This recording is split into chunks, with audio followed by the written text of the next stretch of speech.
Lean years ahead presents a challenging future for educational funding if states, districts, and schools don't change current financial practices.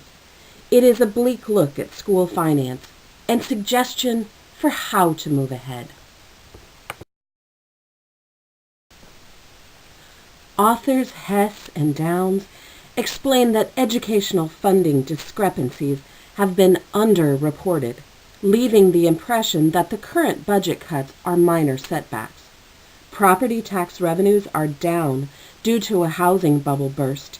Stimulus funds have been removed, and public pensions are costing us too much money.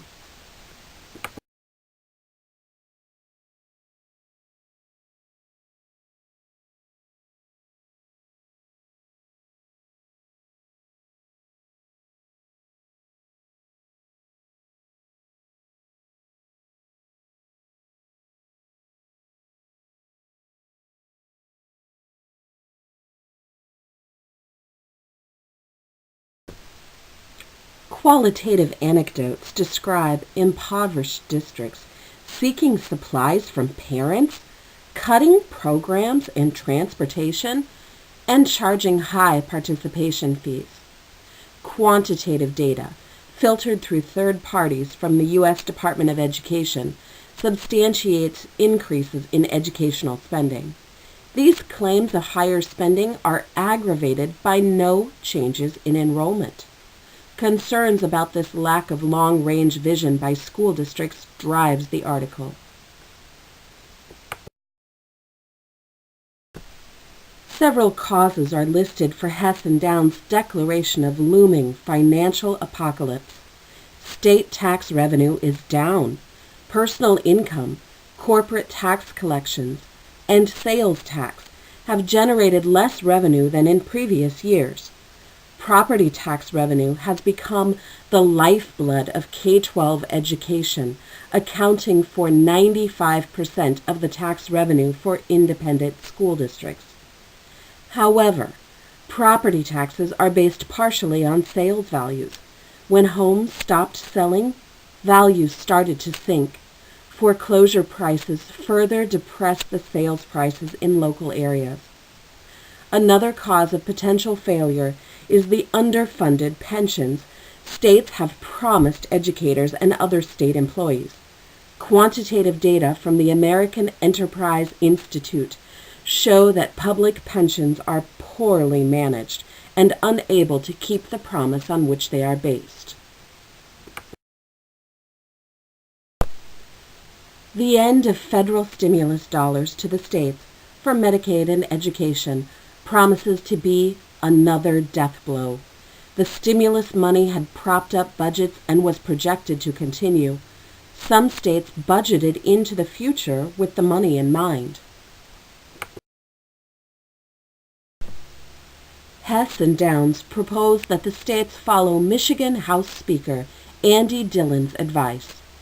Overhaul the system.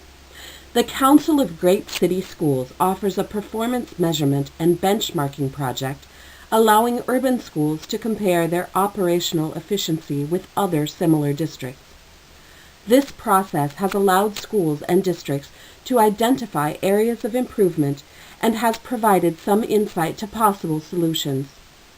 Secondly, districts need to get more value of each employee by increasing class sizes for a greater student-teacher ratio. Finally, schools need to add online instruction to their school day.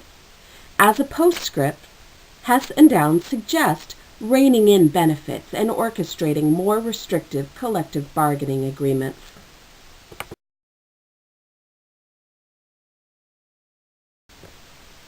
The article concludes with a certain outcome of failure to those districts unable to make these changes. A clear and present danger, such as that illustrated here, deserves close scrutiny. In analyzing the article, it quickly becomes evident that there is a questionable flow of logic, a misinterpretation of sources, and a rather certain political agenda. Friedrich Hess is an educator with experience at secondary and university levels. He is the founding director of the American Enterprise Institute. Whitney Downs is a research assistant at Education Next, an initiative of the American Enterprise Institute. AEI is a private, nonpartisan, not-for-profit institution dedicated to research and education on issues of government, politics, economics, and social welfare. Founded in 1938, AEI is home to some of America's most accomplished public policy experts. AEI's purpose is to serve leaders and the public through research and education on the most important issues of the day. It is a 501 nonprofit organization. It is supported primarily by donations from individuals, corporations, and foundations. Gifts are fully tax deductible.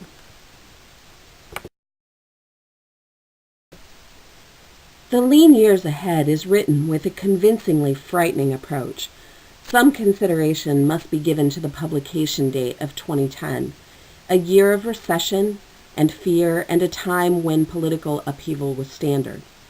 The article relies on some impressive data sources: the Education Intelligence Agency, the Nelson Rockefeller Institute of Government, the U.S. Department of Education, and the Pew Center on the States, as well as the National Center for Education Statistics, the Center on Budget and Policy Priorities, and the National Governors Association.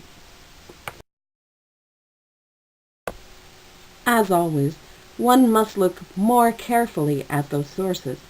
Sometimes, not all of the information is actually presented. In fact, the call to action from Speaker of the House Andy Dillon is dubious given his recent connection to financial disingenuity.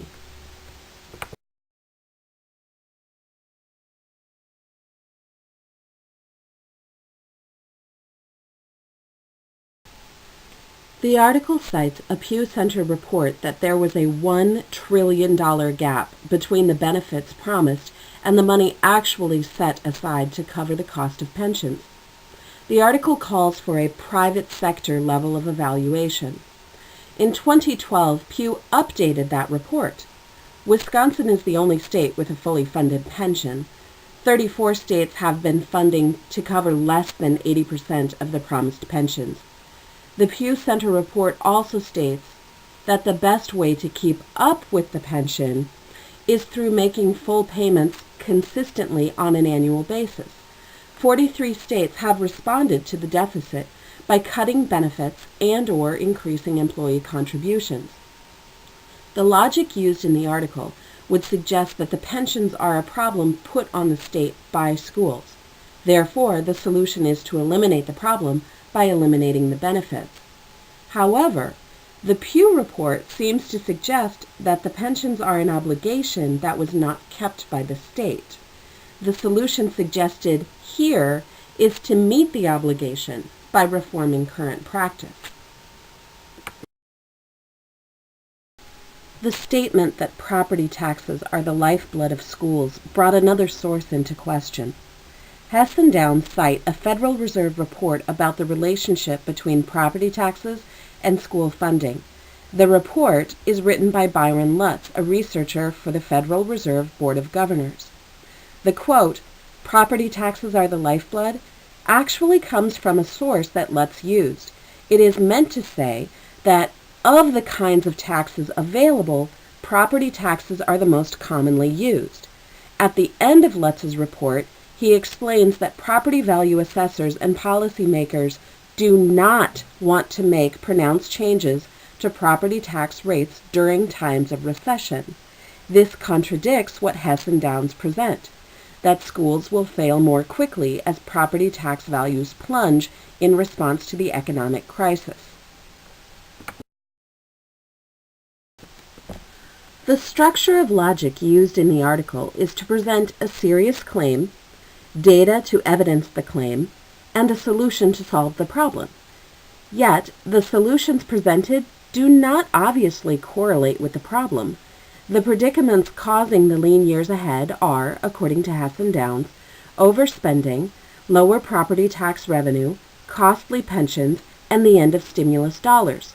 The solutions presented are to join a cost-saving awareness program, make greater student-to-teacher ratios, use online programming, rein in benefits, and use harsher collective bargaining. How does this force state-level administration to spend more wisely on education? How do these proposed solutions improve the property tax revenue structure? How does this call for the federal government to provide more funding to replicate or replace the stimulus money? By the time one finishes reading the article for the first time, the fear of the apocalypse is so great that these questions may not come to mind. If nothing else, take a moment to look at the authors themselves. Downs is employed by the agency that Hess directs. Hess is the founding director of the agency that published the article. Hess himself is identified in his other works as an ardent supporter of charter schools. The American Enterprise Institute for Public Policy Research purports to be nonpartisan. However, a look at the Board of Trustees reveals a stellar list of conservative right-wing names such as Edward Rust, former CEO of State Farm and a member of President G.W. Bush's Transition Advisory Team Committee on Education, prominent biotech businessman and Republican donor Gordon M. Binder, and former Vice President Richard Cheney.